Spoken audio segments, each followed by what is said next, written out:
Assalamualaikum warahmatullahi wabarakatuh. Tahun demi tahun telah berlalu, tetapi masalah dari tahun ke tahun tetap terjadi, yaitu karhutlah atau kebakaran hutan dan lahan. Masalah ini terus terjadi di setiap tahunnya, akibat pembukaan lahan dengan cara membakar hutan. Masalah karhutlah ini sering terjadi di Pulau Sumatera dan Kalimantan. Pada tahun 2019, kebakaran hutan dan lahan di Indonesia awal 2019 sampai September mencapai 857.756 hektar. Ia terdiri dari 630.451 hektar lahan mineral dan 227.304 hektar di lahan gambut. Angka ini naik meningkat 160% jika dibandingkan luasan Agustus lalu sekitar 328.724 hektar. Di mana titik kebakaran di Kalimantan itu ada di Kalimantan Tengah seluas 134.227 hektar lahan terbakar. Di Kalimantan Barat seluas 127.462 hektar dan di Kalimantan Selatan seluas 113.454 hektar lahan terbakar. Dan juga di Sumatera titik api ada di Riau seluas 75.871 hektar lahan terbakar. Sumatera Selatan seluas 52.716 hektar lahan terbakar. Dan di Jambi seluas 39.638 hektar lahan terbakar. Data ini merupakan data yang dikumpulkan sejak Januari hingga September 2019. Luas lahan yang terbakar tahun ini juga lebih besar dibandingkan 3 tahun sebelumnya, terutama di Riau.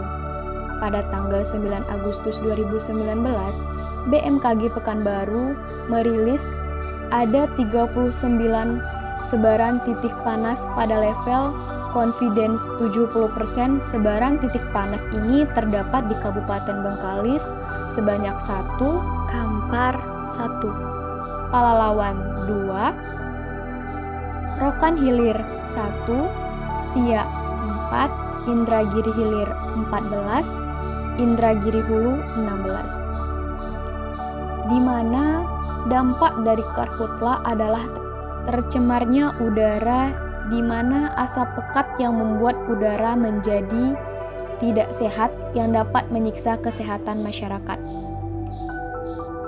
Ada beberapa zat berbahaya yang terdapat di dalam asap akibat kebakaran hutan. Seperti yang pertama, infeksi saluran pernapasan atau ISPA.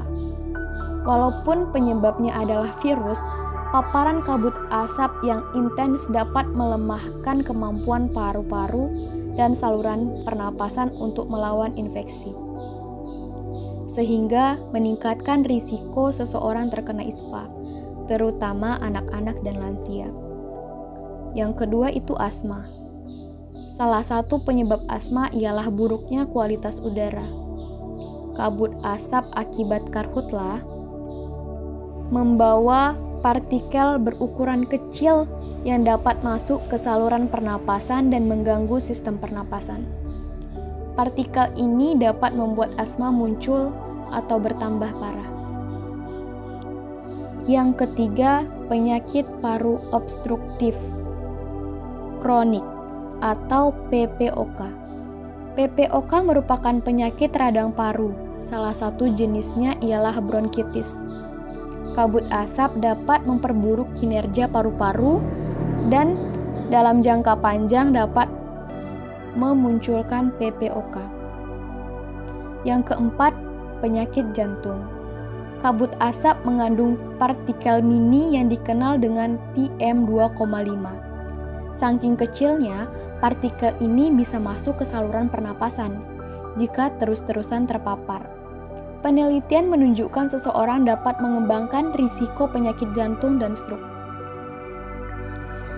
Di mana jakartakompas.com mengatakan bahwa jumlah penderita infeksi saluran pernapasan akut atau ISPA akibat kebakaran hutan dan lahan hingga September mencapai 919.516 orang.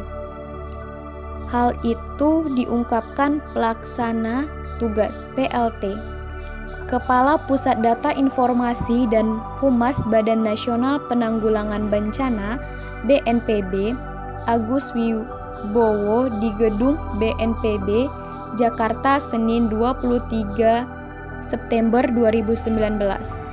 Posisi jumlah penderitaan ISPA ini angka penjumlahan.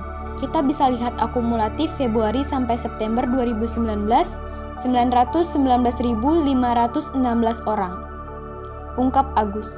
Penderita ISPA tersebar di 6 provinsi yang terdampak karhutla, yakni di Riau, Sumatera Selatan, Jambi, Kalimantan Barat, Kalimantan Tengah, dan Kalimantan Selatan.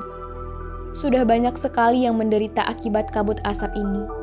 Dan sekarang, mari kita cegah bersama-sama agar kebakaran hutan tidak terjadi lagi. Dengan beberapa cara. Yang pertama, jangan membuka lahan dengan cara dibakar. Yang kedua, jangan membakar sampah di dekat hutan. Yang ketiga, jangan membuang bekas rokok sembarangan ketika di hutan karena itu bisa memicu kebakaran. Yang keempat, perbanyak menanam pohon untuk tetap menjaga kelestarian alam dan menjaga paru-paru dunia. Cegah kebakaran hutan dan lahan untuk tetap menjaga ekosistem di hutan dan menjaga paru-paru dunia. Jangan membakar hutan dan lahan demi mendapatkan udara yang nyaman untuk bernafas dan suasana yang nyaman untuk dilihat. Sekian, terima kasih.